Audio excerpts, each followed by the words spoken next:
नमस्कार मंडळी. मैत्री बालमनाशी या पुस्तिकेमधली एक खूप सोपी पण तितकीच भन्नाट अशी वैज्ञानिक कृती आज आपण मिळून करणार आहोत. चला तर मग सुरू करूया. चला एका अगदी सोप्या प्रश्नापासून सुरुवात करूया. आपण पाहतो की दगड पाण्यात टाकला की तो लगेच बुडतो, पण कागदाची होडी मात्र मस्त तरंगते. असं का होतं? चला यामागचं विज्ञान काय आहे ते समजून घेऊया. ह्या प्रयोगात आपण काय काय करणार आहोत त्याचीही एक छोटीशी रूपरेषा आहे. आधी प्रयोग समजून घेऊ, मग तयारी करू, प्रत्यक्ष करून पाहू, मग अंदाज बांधू, वस्तू वेगळ्या करू आणि शेवटी काय शिकलो ते पाहू. चला तर मग आपल्या प्रयोगाच्या पहिल्या टप्प्याकडे जाऊया.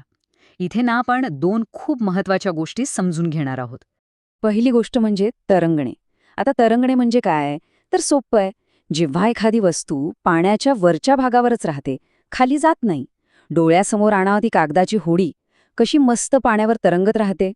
आणि दुसरी गोष्ट आहे बुडणे. म्हणजे काय तर जेव्हा एखादी वस्तू थेट पाण्याच्या तळाशी जाऊन बसते, जसं आपण तळ्यात दगड टाकला की तो कसा सरळ खाली जातो, अगदी तसंच. कोणताही प्रयोग करण्याआधी तयारी तर लागतेच नाही का? चला तर मग बघूया आपल्याला काय काय साहित्य लागणार आहे. तर आपल्याला सगळ्यात आधी लागेल पाण्याने अर्धी भरलेली एक बादली किंवा टब, मग काही तरंगतील अशा वस्तू जसं की पान, चेंडू, स्पंज, आणि काही बुडतील अशा वस्तू जसं की दगड, चावी, नाणं. आणि हो, वस्तू वेगळ्या करण्यासाठी 2 रिकाम्या वाट्या आणि एक टॉवेल विसरू नका.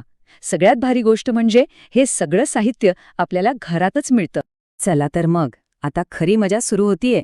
आपण प्रत्यक्ष प्रयोग करून बघणार आहोत. हा जो भाग आहे ना, तो खास लहान मुलांसाठी आहे.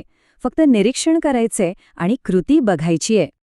सगळ्यात आधी आपण घेऊया एक पान. आता याला हळूच पाण्यावर ठेवूया आणि अरे वा, बघा ते तरंगतंय, पाण्याच्या पृष्ठभागावरच थांबलंय. आता घेऊया दगड. याला पाण्यात टाकूया. अरे छा, हा तर सरळ तळाशी गेला. यालाच म्हणतात बुडणे. पाहिलंत ना फरक तरंगणे आणि बुडण्यामध्ये? ओके, आता आपण एक लेव्हलवर जाऊया.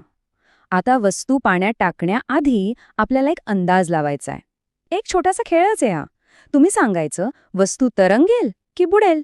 तयार? चला, ही पहिली वस्तू.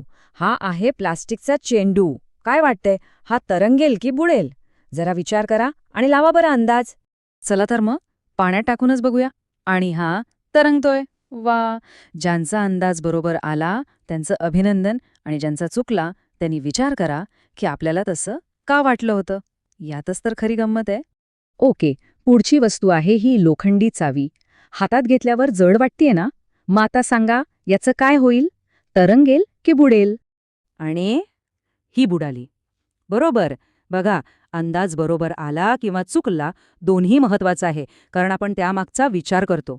आणि विज्ञानात असंच तर शिकायला मिळतं. आता आपण प्रयोगाच्या शेवटच्या आणि सगळ्यात इंटरेस्टिंग टप्प्यावर आलो आहोत. आता आपण सगळ्या वस्तू तरंगणारे आणि बुडणारे अशा 2 गटांमध्ये विभागणार आहोत आणि त्यामागच्या कारणांचा पण विचार करणार आहोत. चला, आपल्या त्या 2 रिकाम्या वाट्या घेऊया. तरंगणाऱ्या सगळ्या वस्तू एका वाटीत आणि बुडणाऱ्या दुसऱ्या वाटीत टाकूया.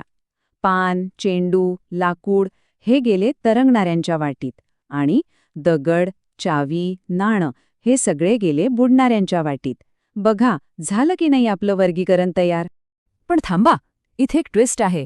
हा स्पंज बघा.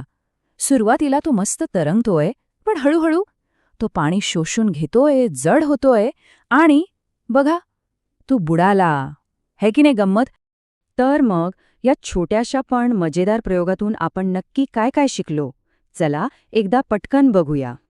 बघा, आपण तरंगणे आणि बुडणे ह्या वैज्ञानिक संकल्पना किती सोप्या पद्धतीने समजून घेतल्या. पुढे काय होईल याचा अंदाज लावायला शिकलो, वस्तूंचं वर्गीकरण केलं, आणि सगळ्यात महत्त्वाचं म्हणजे असं का होतं हा प्रश्न विचारायला शिकलो. खरं तर आपण सगळेच आज छोटे शास्त्रज्ञ झालो आहोत. आता जाता जाता एक मोठा प्रश्न सगळ्यांसाठी. एक छोटासा लोखंडी खिळा पाण्यात पटकन बुडतो, मग लोखंडानेच बनलेलं इतकं मोठं जहाज पाण्यावर कसं काय तरंगतं? विचार करा, कारण विज्ञानाची दुनिया अशाच अनेक रंजक प्रश्नांनी भरलेली आहे.